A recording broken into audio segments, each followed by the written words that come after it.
Hi guys, Andy the Budget Angler here today.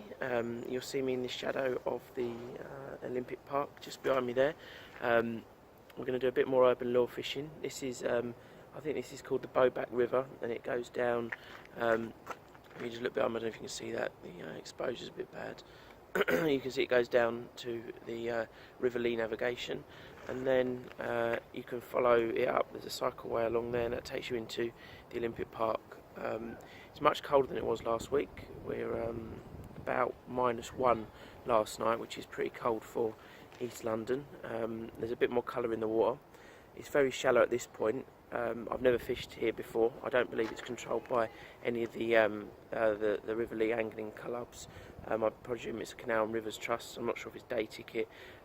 Obviously, if I see a bailiff, I'll comply with any of their rules. And there's a couple of other guys that look like they might be carp fishing up in the pool by the lock, so I might go and speak to them in a little while. But at the moment, just trying a bit of drop shotting on some budget gear.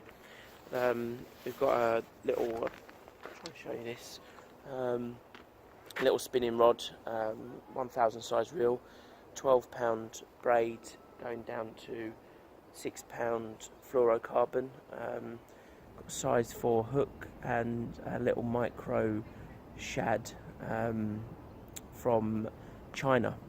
So I think the whole kit, this is the first time I've ever done any predator fishing, so I've got the whole kit for under 40 quid. That includes rod, reel, line and lures, so that is a pretty good budget set.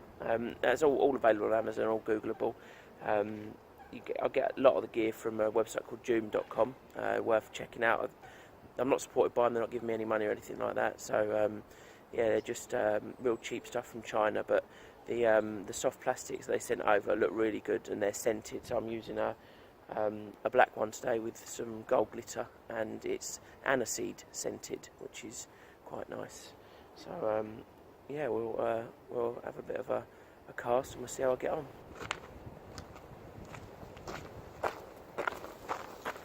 It's the little micro shad, little red hook, also from China. They're supposed to be invisible, and goes down to a, get that weed off, little clip-on drop shot weight. So we'll see how we get on.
Morning everyone. We've moved down a spot, and you may notice it's actually a different day from when you last saw me. It was freezing cold about 2 weeks ago, and I also had a hangover, so apologies if I was a bit dead in the previous two scenes. It was very bright, very shallow, and I went back to bed.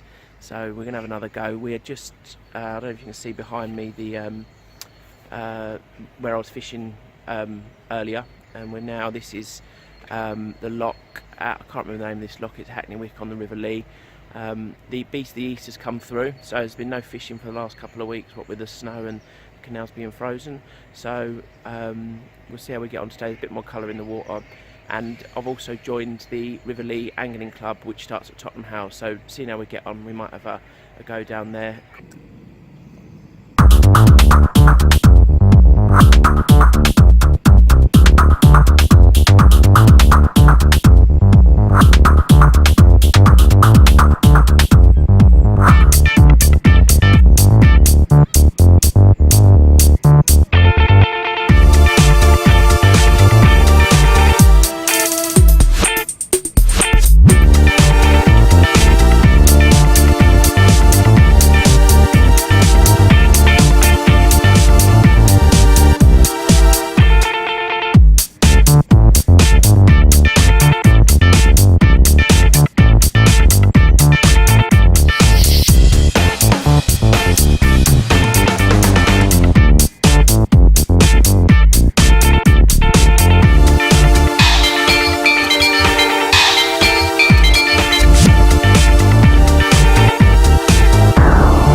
Hi everyone, we had no luck down at the lock that I've just realised I forgot to get the name of as I went past the sign.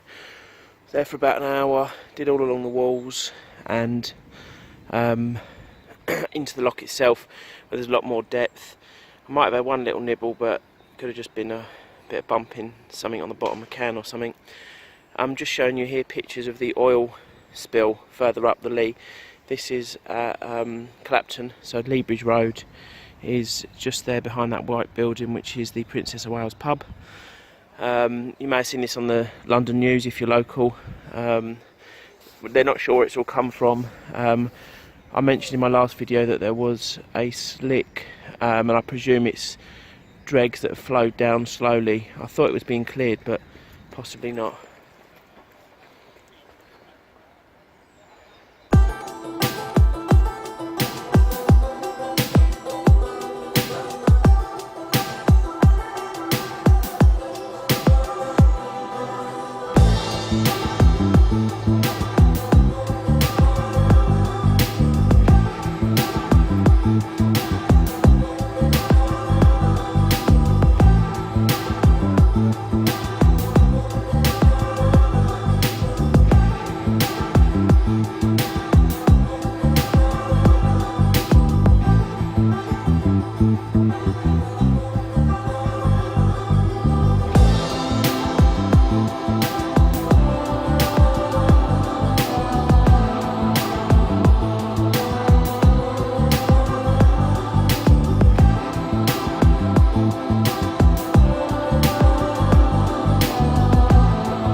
Hi everyone, bit of an unsuccessful trip out. We didn't get anything, bit of a blow. There were a few others lure fishing and a couple of people float fishing with bread. When we were up at Stonebridge Lock, they didn't get anything either. So hopefully it wasn't just me and there was nothing on the bite. I've never fished there before. I know the angling club's got a match on the 24th at Pickett's Lock, which I think is the next one up. All that being said, I don't know what I'm doing lure fishing wise, so if you've got any tips, then that'd be great, because yeah, I've watched some YouTube videos and evidently that wasn't successful, and I would have thought there would have been perch hauled up in those locks, but there we go. I'm just going to talk through some of the bits I was using now, just to give you a bit more meat in this video, because I think this might be becoming the least successful YouTube fishing channel out there at the moment. But just a heads up, I'll be going out in a couple of weeks, going to try a bit of budget feeder fishing. I've got my eye on a few bits and bobs online, so we'll see how we get on with that. I've always had a bit more luck with bait fishing than lure fishing, so fingers crossed. Okay, let's have a look at what we've been using then. So excuse the mess behind me, I've been decorating for the last few years. Hopefully this is a good angle for you, you don't want to be seeing all my chins. So this was the rod I was using. It's a 5'6" Abu Garcia Devil. I mean, Abu Garcia I've only heard of from some of the American vlogs. Cheap, budget, entry level stuff. This is got a bit of carbon in the blank of the rod. We've got 6 eyes. It's extremely light, cork handle. It feels nicely balanced. It's for light stuff. So you've got 2 to 10 gram, ultra light. And it's very short. Might be a tad short if you're sort of fishing over any snags or reeds or anything. So that was on Amazon, and it was 23 quid, which, you know, I've seen these in America going for sort of $80, so I'm pretty happy with it. And for a first go, it's great. It's two section there, and it's dead short and dead light. I can put that onto the crossbar of my bike with some bungee cord, and I'm away. And that'll probably go in a suitcase. So hopefully I'll be going over to the Mediterranean and trying some of their docks out, and we'll give you a look on that. Now to the reel. So this is the reel. It's NGT, which is some sort of Chinesey cheap thing. To be honest, it looks pretty well put together. It was 6 quid, or it was 2 for £12 actually. You know, it's got a smooth drag. It's not clunky. It spins. It turns. You got back wind on the switch. You know, I think this is as good as any sort of £25–30 reel you'd buy in a catalogue shop like Argos.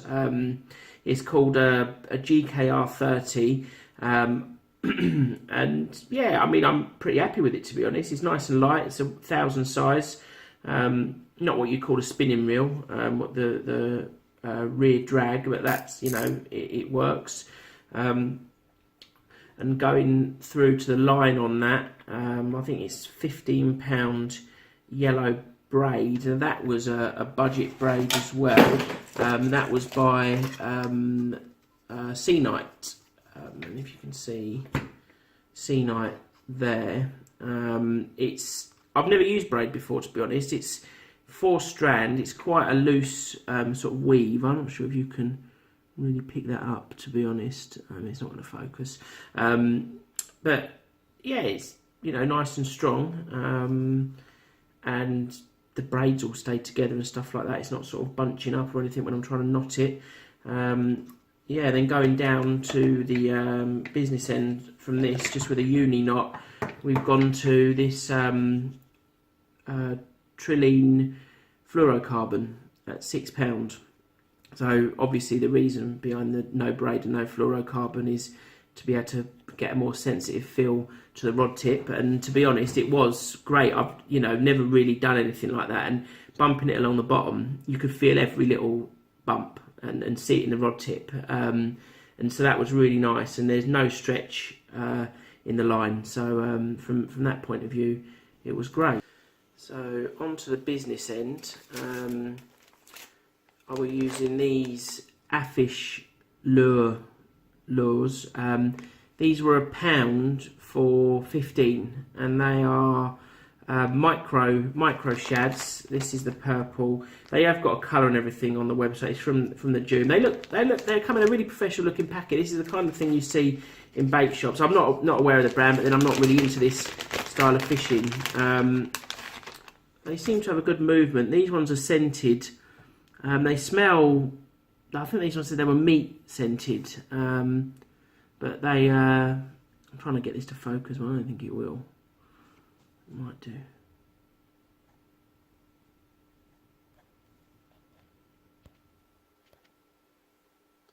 No, typical. Well, focus out at this distance, I suppose.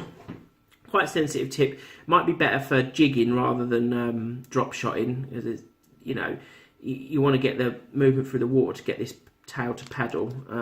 These are obviously like pinky purple with red glitter in it, and they come in lots of different colours. We've got the black with the gold glitter that I was using on the first day. They come in red, like a watermelon green, or maybe even a chartreuse you might call that.